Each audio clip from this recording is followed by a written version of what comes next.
As I promised, I'm back again with another video. So today's video is very much important to you academics out there, especially those who are doing their research, or rather call it in a fancy name, a dissertation or a thesis.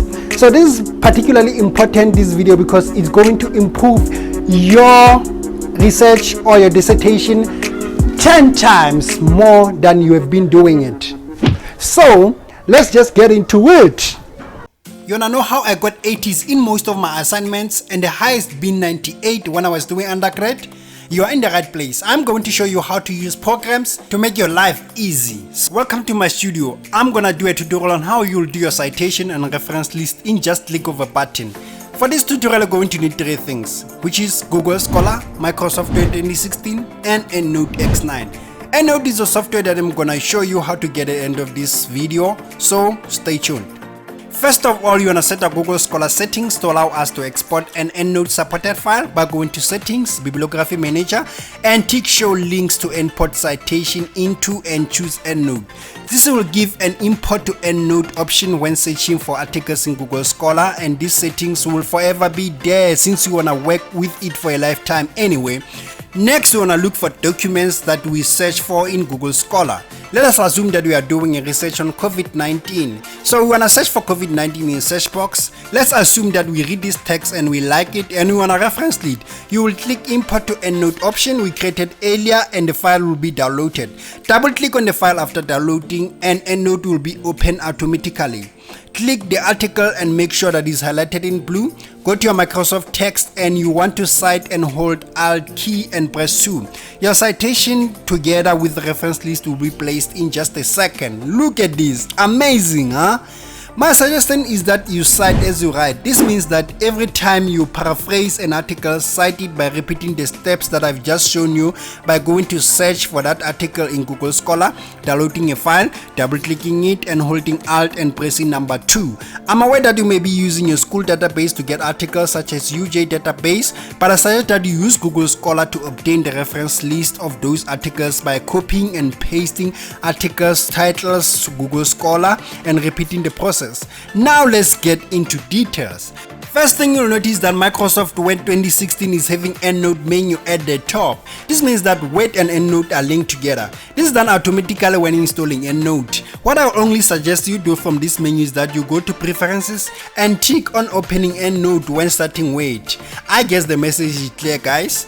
So get familiar with other tools in this menu as this will benefit you in the future. So now let's go back to business. Let's assume that you're one of those smart kids that cite more than one author in one argument. Hold Alt and press 1 to switch back to Endnote. Remember this shortcut please, and please cram it if it's possible. Select all authors that you want to cite in Endnote. Remember, make sure that they are highlighted in blue to ensure that they are selected. Hold Alt key and press 1 to switch back to Endnote. Place a cursor where you want to place your multiple citation and hold Alt and 2 to paste this citation. Voila!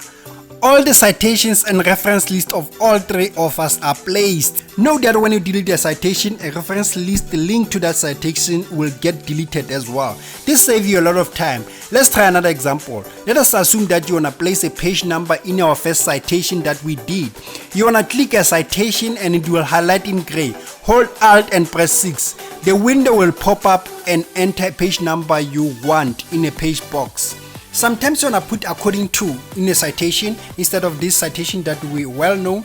All you need to do is to click on the citation, it will highlight in gray. Right click, go to edit and then choose display as author, and after that all you have to do is to put according to before the citation. You will notice that the reference list is not formatted well. All you have to do is to hold Alt and press 3 to open Format Library. Go to Layout and set your reference list formatting similar to your whole document. You may also change the formatting style according to your institution preference. At UJ we use Harvard, so you're going to make sure that you click Style in an Endnote X9 menu and choose Harvard style. This will format the whole document reference list. Easy, ne? I suggest that you use APA 6 because Harvard capitalized all authors. You can create your custom style as well to eliminate or add things on your bibliography, but that's the topic for another day. I've shown you guys simpler steps, but Endnote can do a lot more than you can imagine. You can edit citation by clicking on it in case some information is missing. You can also import the PDFs directly into Endnote and you can read them there and cite easily. So Adobe Acrobat. You can also create folders on where reference list will be stored in case you're working with multiple projects, and you can share your references directly to your supervisor. Amazing indeed. There's a whole lot more, but I'm gonna stop here. I have shown you basics on how to get a job done. Other thing you will learn as you get to know the software, and there is also a manual book in the software that teaches a lot about the software. Thank you everyone for tuning in and listening to this video, and hopefully this will help you. And guys, remember that I said that this software is not for free, but unfortunately enough I can make things for you without paying the software. So the software is really expensive, and I know you guys, some of you don't be reasonable to actually buy a software. I can help you with getting a software for free, and also help you with the queries of the software, because I know you might face some difficulties using the software. So you're always welcome to contact me anytime. I can really appreciate the tip nyana, so that I can actually be motivated to do more videos, because I really want to help. I'm still going to do other videos regarding your research on how you can do it very much effectively. So yeah, just consider it guys, and I'm really happy that I did this video. And I'm really excited as well that it might be helpful to some of you guys. So I'm just waiting for your DMs.